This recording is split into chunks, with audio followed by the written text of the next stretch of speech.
Well, you could actually call me an addict when it comes to extreme sports, but I went out and did some shopping again for groceries. And I'm going to be quick on this because, sad to say, that irrespective of the people who live in ignorance and think that we are able to speak freely about any subject, boy, do you have a lot to learn. I've had other videos taken down because they were against community guidelines. I once saw that someone had had one of their posts taken down because it was not against community guidelines, it was actually false. It was fake information. The man had made the mistake of saying Jesus, what was it? Jesus lives. That was it. I was just about to say Jesus saves. That used to be on a bridge in Wandsworth in the UK, and when I was a musician we used to travel under this bridge many times, and it always says on the bridge, someone had put the graffiti, Jesus saves. Eventually somebody wrote underneath it, not on my wages he doesn't, but a little blasphemy there. The Jesus saves was actually taken down. Apparently AI doesn't have a personal relationship with Jesus like some of us Christians do. But anyway, it means that when I posted a video, the title of which said, if I remember rightly, it said something like, nothing is exactly, I made the mistake of titling it AI, nothing is quite what it seems. And it was taken down because it was against community guidelines, or it was offensive or something like that. Another one that was taken down was that I had dared to feature a couple of stories that people had sent to me saying that they had had the C word. I don't even want to say that because the video will be taken down, but my old mother, she never ever said that word. She never said it. She used to mime it. She used to say, cancer. So nobody ever died of that. They only died of cancer. He had cancer. So I made a mistake of putting on and posting stories where people had had some relief from. Anyway, so now I wanted to make a couple of points a little bit later, but let's look at the groceries. I actually unpacked some of it now. I got my usual, a little pack here of 32 pesos, 4 tomatoes. Now, another part of living in the Philippines, on one of the smaller islands, well, I think of Bohol as being a smaller island. Perhaps it's not. It does have Tagbilaran as the big city, and Taliban is coming up in it. But every morning, I like to make a drink with hot water, a little hot water, squeezing the juice from half a lemon, and have some apple cider vinegar, a little spoonful of that, put that in, and in with a spoonful of honey, makes a drink that is very good for you. Of course, the qualities, the nutritional qualities of a lemon are never in dispute. The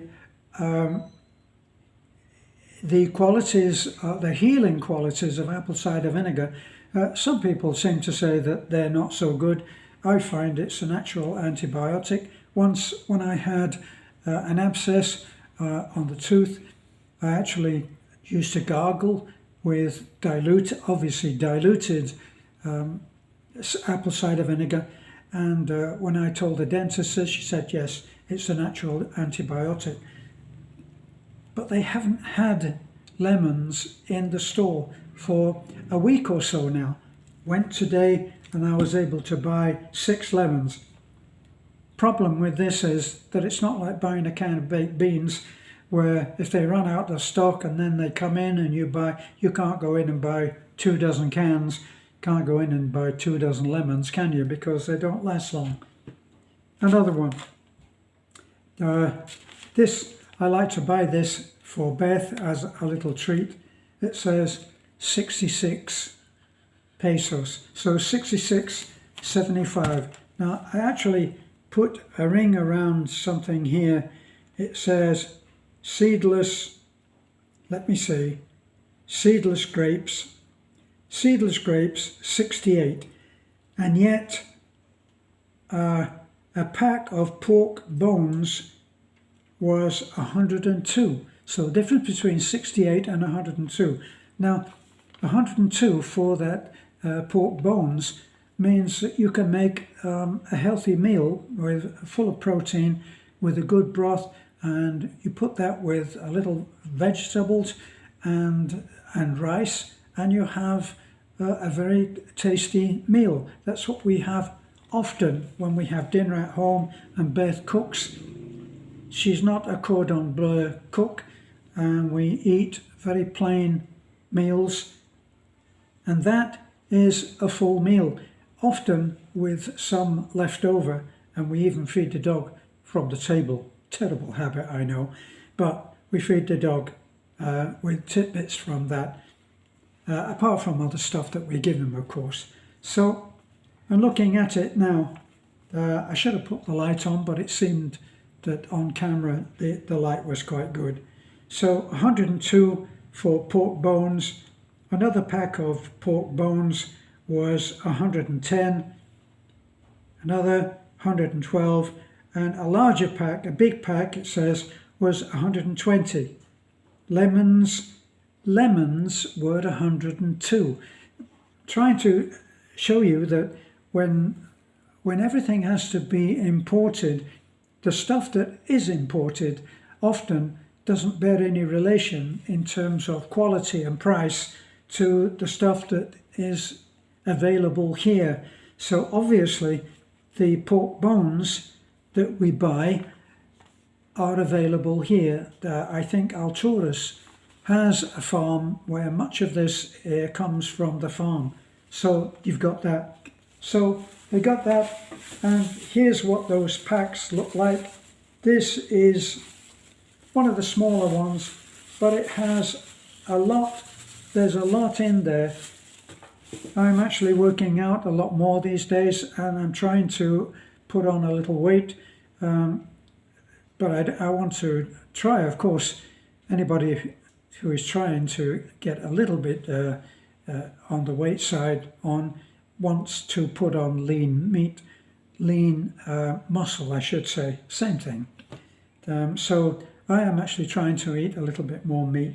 So you've got that, and all of the rest is much the same kind of thing.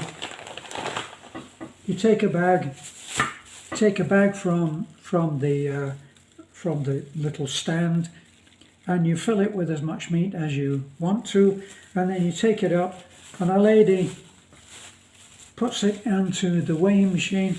She knows exactly what every kind of meat that is there available is costing, and then she seals it with a little red band with a price on it, and you take it to the desk and you pay for it. It works very well, and everything is all receipted, so nobody is making any judgment calls. They're not like going, see there, this one was a little bit more for some reason, and it was 130. It looks like someone is coming to talk to me. Hold on. Okay, I'm back. That was we're having some work done on our resort building, and the man was calling to say that they were finished for the day. So the reason that I'm doing this video is more to talk about some other things which we're not allowed to talk about, but I'm getting caught up in some of the videos that I've been seeing on other channels, and they're talking about what it truly costs to live in the Philippines. So what we're looking at here, I think, is like survival. We're looking at a survival shopping list. If you were down, if you'd had a big bill that had to be met and you were down, you would need to be able to survive. Now, if you are married to a Filipina, in whatever you can be married to a Filipina, whether common law wife or whether actually married by law, you have a tool of survival right there, right next to you. You're sleeping with a tool of survival, because Filipinos, unless somehow you are a man of another quality and have money, you may have met someone who doesn't need to marry an old fart like me, as some people would say. You might be looking at someone who is closer to your age and has money, so they might be more choosy. So they haven't had a hard life, is the point I'm trying to make. Now, Beth has gone through a childhood that you probably wouldn't believe. You and I wouldn't believe it. When I talk to my friend Michael, we agree that our wives have had hardships that we would find difficult to survive. I'm from a poor family in Manchester in the UK.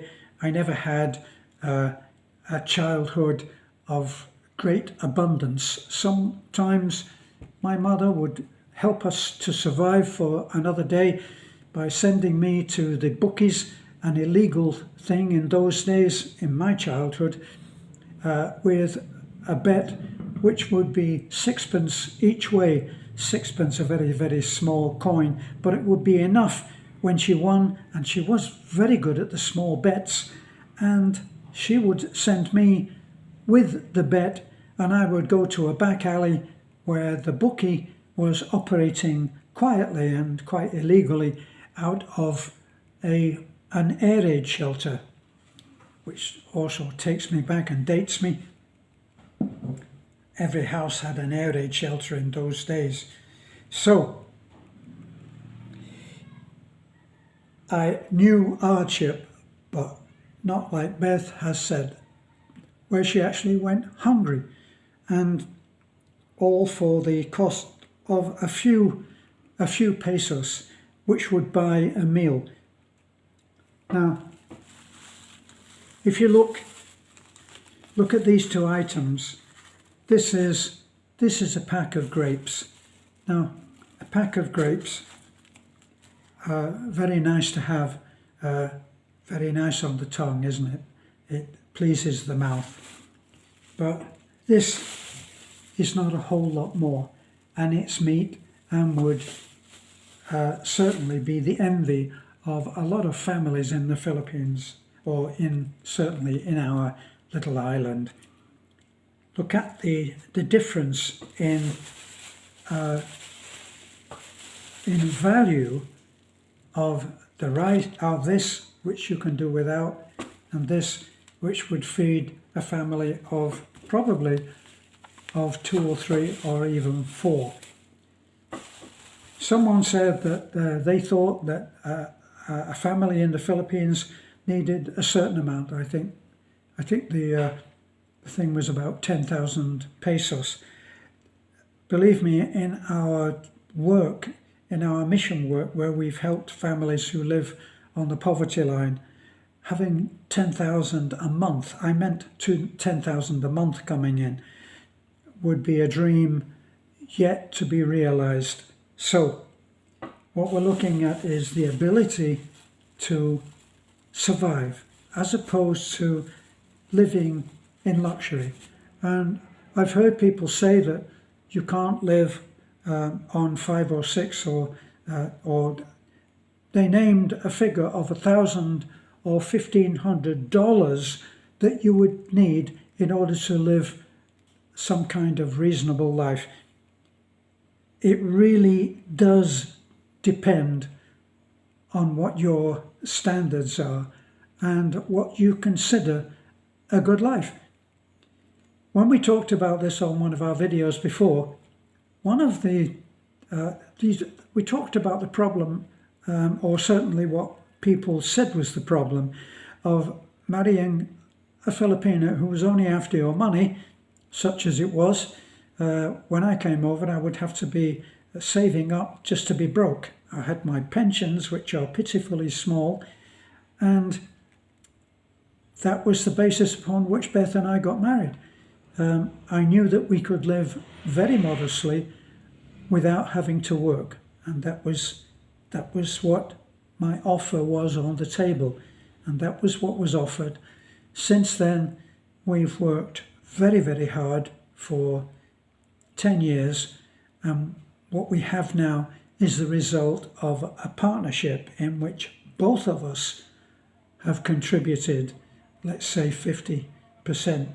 We both contributed 51%. When everything else is lost, we have my pensions so that we know that we can eat. But to do the things that we do, we work on our channel and we work on other things as well, which will bring money in. It's not a life of luxury, like a lot of people would expect. I saw one blogger who said that they were at a very nice resort on a white beach, and obviously having to pay for that. And he said, the drink that I have in my hand now would only cost 25 pesos if I was out on the street. But here it costs 150 pesos for the same thing. So he's paying more for one drink from a coconut than we are paying for our meal. If you can get that. And we are quite happy with the meal that we're having. We're not having boiled rice with some salt or coffee on it. We're having what we think of is a good nutritional meal with plenty of protein and carbs as well with the rice. So it's all a question of what you consider and what you need to have in order to satisfy that level of luxury. That level of luxury, not talking about luxury as some finite thing. Luxury depends, I'm sure that when a billionaire talks of luxury, he's not talking about having two lots of meat on the plate in the same way that perhaps we are. So it's all depending on what you think of as what you need to actually be consuming in terms of nutrition. Now, I often, in the morning, my skimpy breakfast, because I usually get up at 4 in the morning so that I can, without interruptions and without distractions, I should say, I can do my workout routine, which I dedicate myself to in order to enjoy the health that I do. But when I've finished my little workout routine, I have oats. So I have a plate of oats, and if I have more than usual, I might have one banana sliced up into that with a spoonful of honey. And that and a mug of coffee, that is what I consider a breakfast. Simply put, a simple meal. And then later I would go in at maybe after 10 o'clock, which is when my little favorite restaurant opens. It opens at 10. PP Coffee is in Talabon, and it opens at 10 o'clock. And that's where I usually meet my friend Michael twice a week for my sanity adjustment, where I get to talk in my English language as spoken by a northerner from the north of England, which is where Michael comes from as well. We get to use the old sayings and talk in the same way that we might have when we were a lot younger. So that meal that I have there only costs $3, right? If I give a tip, it will cost $4. And that's a very simple meal again. I eat as my main source, of, not my total source of protein, but my main source of protein will be 3 eggs and a very small amount, perhaps as big an amount of rice as this, boiled rice. This, I only eat a portion of the rice that they serve me. A portion of rice here in the Philippines would probably amount to this. And it's the same portion that's almost universally offered, except if you go to Alturas and go to the cafeteria there in Taliban. I'm sure that those of you who know, they've now reduced the amount of rice that you get in one portion to this much. So you need to order 2 or 3. So they didn't increase the price of the rice, they just reduced. A common marketing ploy, isn't it? They reduce the amount that you get. So, what are we looking at? The rest of this pack is this. But what did I do? Now this is one of the things that you might come up against. Now, you're looking at things backwards here, but what this says is 6-pack bundle, and it's tuna. And if you're actually determined to have a certain amount of protein, a can of tuna like this would be a big help in giving you your daily amount. So I could have a couple of spoonfuls of rice as an extra meal and one of these cans of tuna. That's 2 cans of tuna. There's 1 can. Now, look at the English that is on this. It actually says 6-pack bundle. 1, 2, 3, 4, 5, 6.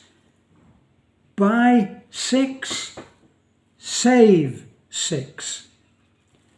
Now normally it's much clearer than this. It says buy 1. This is a bundle. Even though it says 6-pack bundle, it's 1 bundle if we're talking English. Now, buy 6, save 6.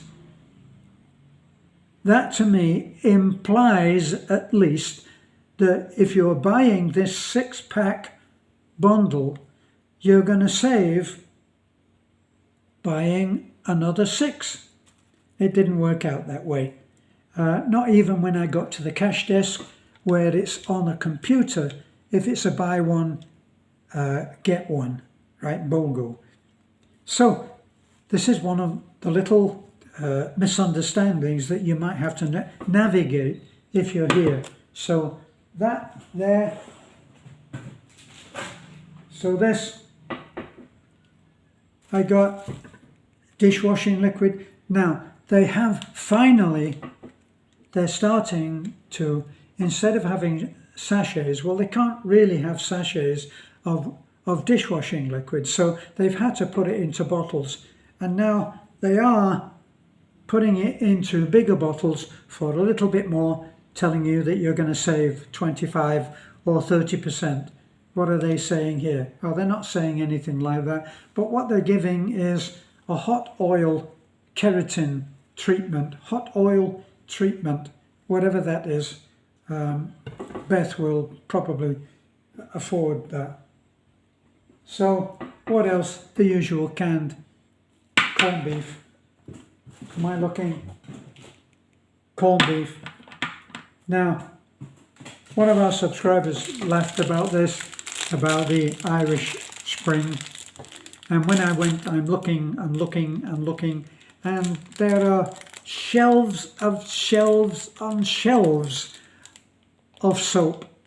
A lot of it says whitening soap. Some of it will be called white spirit or white ghost or something like that, and underneath it will have on it whitening soap, giving you pure white skin. None of which a foreigner wants in a Filipina, but Filipinos think that, so they keep doing it on. They're putting the stuff on when you're going out.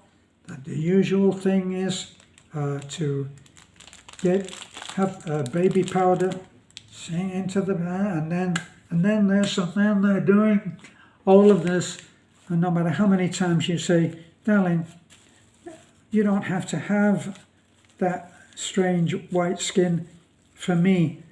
I love you the colour that you are. But then I am the happy hypocrite, and I will go out and spend some time with my shirt off, cleaning the truck in the sun to get a tan. So what can I say? But anyway, I went today, and look at this.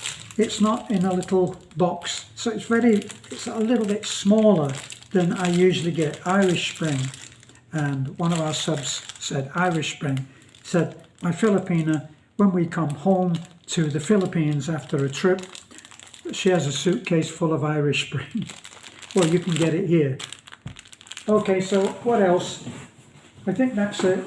That's our shopping, and I actually spent 1,000 pesos. So why would I want to talk about anything else? And it's only for those who are really interested. And that is,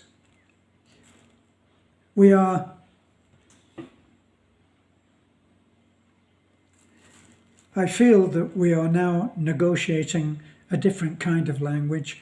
The lies and cheating and just simply hiding the truth. The Americans are always great at making up these phrases. I mean that actually sincerely. We can thank them for concealing the nastiness of killing by saying terminate with extreme prejudice. And if they drop a bomb and it actually kills 30 or 40 people, we can get round that too and keep our lunch down by calling it collateral damage. Well, the way that we describe our present thing with our leaders is that lies and cheating are the new truth. That's it. If at one time we were friends and you caught me lying to you, you would doubt my friendship, and that would make sense. If I find that someone has lied to me about something, then isn't that wise to decide, are they now telling me the truth? Is that the first lie, the only lie that they've been caught on? Or is it one of many, and I've only caught them on one? Now we need to delete one word from our vocabulary, and that is shame. There is no shame, apparently now, in being caught as a liar. As we have seen in one of the underlings, dare I say VP, has been caught lying about his service as a sergeant major, and apparently 4 other sergeant majors have come back and gone on record as saying, hold on, that wasn't true. And our prospective leader in the US is knowingly, and when I say knowingly, is known by the rest of us for lying. And there is no shame.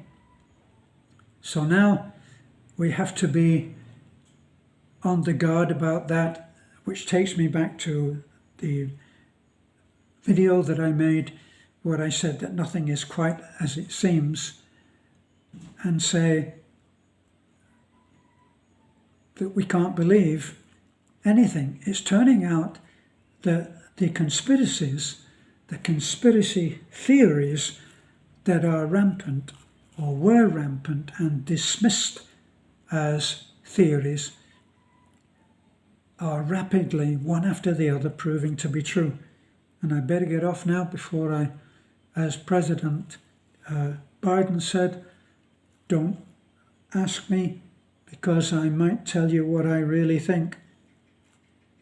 You can check that up. That's what he said.